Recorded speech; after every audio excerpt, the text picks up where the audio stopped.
What is up, y'all? Welcome to Count Stacula on YouTube. Thank you so much for tuning in to another one of my videos. Today, we are taking a look at some recent castings, some recent silver pours, and we're also going to talk about a series that started in 2022 and ended in 2022. Let's get right in.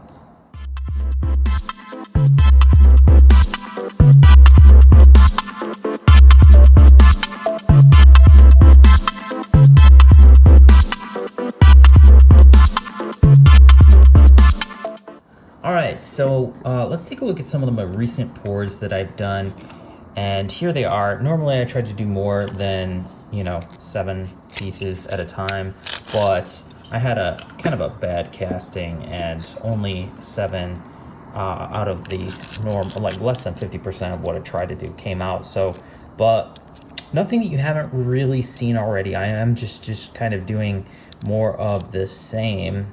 This is the second Dino Badonkadonk coin that I did for 2024, and this is the second Rum Skull that I did, and yeah, you can see they're already stamped. I am getting better at the stamping, the hand stamping.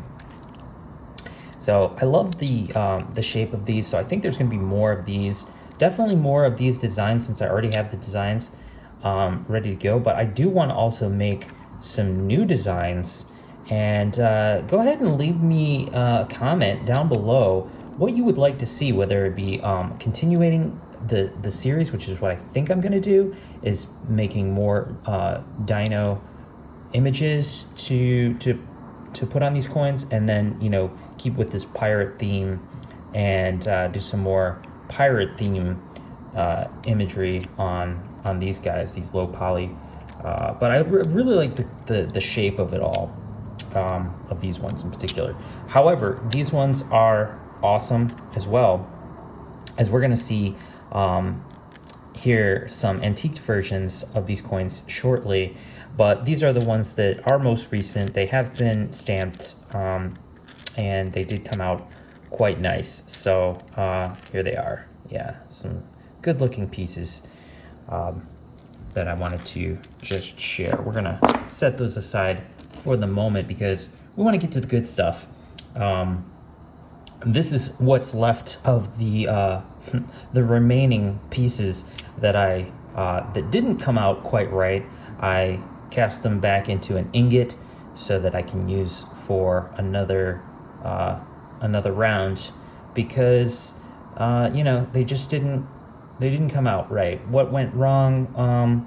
Well, I typically clean out the ash in the flask with a little air compressor before I pour the molten silver, and I ended up eroding some of the mold, and the coins just didn't come out quite right, and they were a little bit blasted, a little too strong. So lesson learned, and I love these chunky ingots anyway, at least temporary. It's a nice way to go. But we're gonna look at some fun stuff here shortly. Let's get right into it. I wanna show you all the antiqued pours that I've done so far, and these really look good. I mean, compared to the non-antique stuff, you can see all this definition, all this detail. It really comes to life when it's antiqued. This is the dragon stacker, the lucky dragon. So let's just go through them real quick, one by one. And honestly, I think I'm going to antique most of them. They just look so awesome when antiqued. And when they're not antiqued, it's really hard to see all the detail. So here's the skull stacker. I've got quite a few of these that have been antiqued. This is kind of lightly antiqued, with like a little golden toning. And this is more heavy antiquing going on. And some of these pieces are a little bit older, from 2023. Some are from 2024. But let's keep looking. This is the Tiki Honda or whatever. tiki coin that I've produced. I think it looks awesome in the antique version. You can see all the detail of the design. But probably one of the best is the Silver Tiger. Came out just so awesome when they're antique. You can see a couple of them here, a couple different versions. And then we have the Pegasus Stacker, which is also pretty nice. And we're about to see some new ones. Well, okay, I think more of the same. Another Pegasus round. Got another Pegasus round. This is the Stacker. They do stack. They all stack pretty much, almost. The Turtle looks really great too when it's antiqued. And now we're getting into some interesting stuff here with the other Dragon round. Now you can really see the detail with this version compared to the non-antiqued version. So all that detail really pops that you can't really see in the original. But this one stacks unbelievably well. It stacks really well. If you press it down, it can even stay. Now when you antique, if I were to antique both of them, they might not key in like this, as well as, like, you know, being able to be held upside down and still stay in, like a magnet, right? Because the antiquing does kind of polish a lot of the edges and stuff, and takes probably a little bit of that bite out of the coin, but I have yet to do a second one to find out. But I can tell already that this one keying into the antique one on this side doesn't bite in quite as much as the other way around, but it still holds really well. All right, so let's get back to, there's a couple other antique ones that just came out so awesome. This guy, the owl, look at that, the owl stacker. I love how the trees, the clouds, I mean, this is pretty much how the design was intended. And then, but you know, because it's a stacker, you get the inverse of that, and you kind of can see the trees popping out in the silver, and the background being a little dark. But this is essentially how it was drawn. And saving the best for last, because yes, I featured this on the channel last week, but not in the antique version. When it's antiqued, oh my god, it looks so good, doesn't it? I mean, wow. Let's just get a little close up in the meantime. Okay, here we go. Here we have the non-antiqued version, and don't mind the the unnoticeable error there on the side of the coin. But here is the difference between the antique version and the BU. But it really comes to life when you flip it over, and you can see all the detail of the imagery, because now all of that gets highlighted when it's antiqued, and you can see just a huge amount of depth in the image, and it looks great. It looks great. I love it. I am really thrilled. That's why I kind of want to antique them all now. Yeah. All right, so I'm getting carried away, but there are a couple more. Actually, there are a couple more. So while I'm doing the antiquing process, if I see that a really cool rainbow tone is developing, I'm going to pull it out early and I'm going to save it. And I don't even have to, put any kind of chemical protection coat on the coin after it's been antiqued. As long as I, don't handle it and put it in a case like this, it will remain, that color will remain. However, if you leave it out for long enough, it could change in the air. But you know, I wanted to protect the color, so I put it in this case. I think it just looks so awesome. It's a really nice rainbow tone on top of that satin finish for this gorilla. I have one more. I actually have a few more, but this is definitely probably the best rainbow tone piece that I've gotten in a long time. And here's another one. I wanted to do the dolphin with a full antiquing, but I just had to stop it because I felt like this looks too good. But I definitely have lots of plans for this one. I want to see it in a whole bunch of different versions because it's really going to look nice. But I had to pull this one just because those colors were popping. And yeah, it looks good. It's good enough. It's still good enough to me to keep as a nice rainbow tone version. As is. A couple other rainbow tone versions that I was playing with. I'm not too crazy about whether they stay rainbow tone or not, but these two, I just wanted to save myself the extra polishing, to be honest. It's not like I felt that this was really exotic or anything, but I felt it was good enough to not work it anymore, not try to go the extra mile and do all the polishing involved.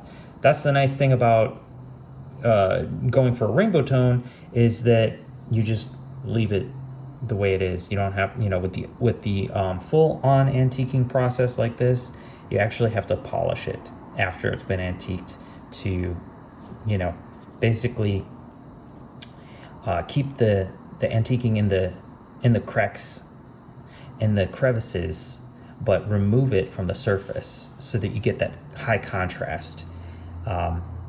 Whereas with the rainbow tone stuff, you just leave everything as it is.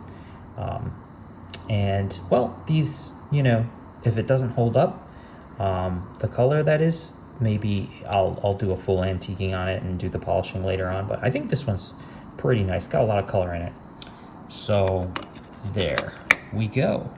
So we've taken a look at an awful lot of really cool pieces that I've been playing with the antiquing lately, and I'm really happy about it. But let's talk about these coins right here. So this is a series that came out of the Perth Mint. It's a Tuvalu coin, came out of 2022. And the whole thing about this series that I'm going to reveal in just a second was something maybe, if you were following kind of pop culture collectibles at the time that these came out, maybe you were interested in these coins. But I guess something happened where maybe the demand was not there, or perhaps they just forgot. As with coin series, you never know what's going to happen. But this series literally fell off a cliff. There was no 2023 release. It was just these two coins. We're going to take a look at them right now. Do you know which one I'm talking about? It's a modern pop culture collectible. Go ahead and take a guess right now before I show you. Yeah, so the Street Fighter coin series. As you might expect, there would be like a bunch of characters, coming out for this, like all the DC coins that come out, or all the Marvel coins that came out, which I actually think the art on this was quite good. And normally I don't do colorized coins, but I looked at these closely and I thought, that's a nice colorization. It's not the cheapo AppMex colorization that you get. It's quality colorization because it's coming out of the Perth Mint. But also, the price was right when these came out. The BU was going for $30, and the colorized version was only going for $36. It was literally $6 more than the BU when it came out. unless you bought it later from other bullion dealers that definitely price gouge. But initially, the prices were pretty reasonable, so I picked them up because I actually liked the colorized versions. I did not like the Chun-Li BU, so I didn't pick it up. But what happened to this series? It looked somewhat promising. You know, I was definitely looking forward to a Blanca coin.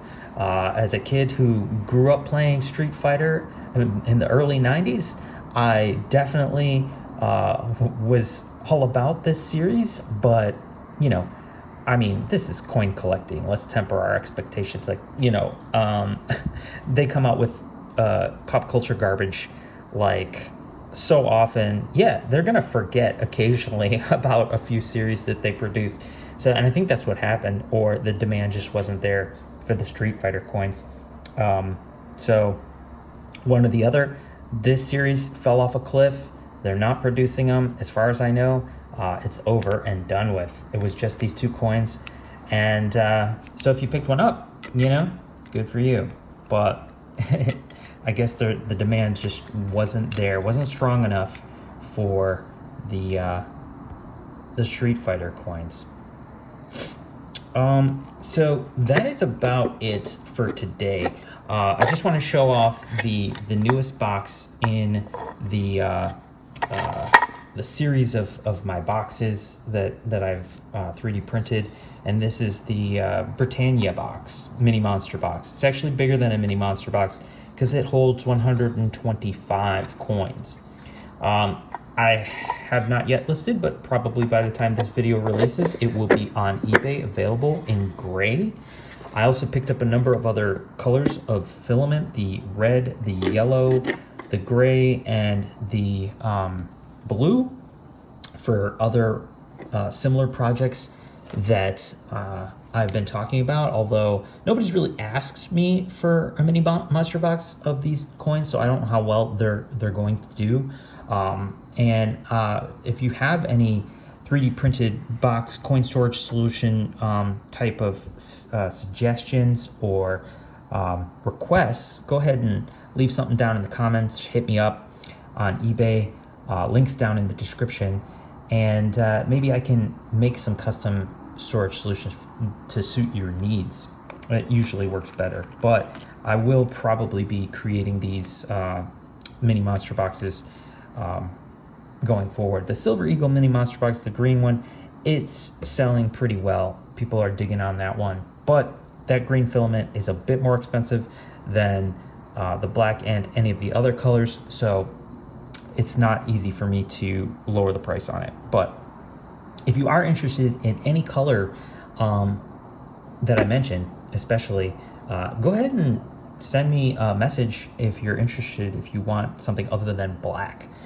Black looks good on everything, so that's why mostly it's the default for all of my boxes. But if you want blue, if you want red, yellow, gray, green even, you know, just shoot me a message.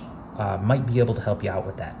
It is a little bit more expensive though than the black, I will say. It's just the filament's a little bit more costly for whatever reason. But so that's gonna do it for us today, y'all. Thank you so much for tuning in to my video, and hope to share some more cool pours just like this one coming soon. You know, really got lucky on this one. Yeah, I'm gonna work on some new designs. I'm constantly working on the new designs, and it takes a while, so it'll be a little while before we see some new stuff. A few weeks, I suppose, at least. But again, if you have any interesting ideas or suggestions, leave them down in the comments. I always like to hear your thoughts.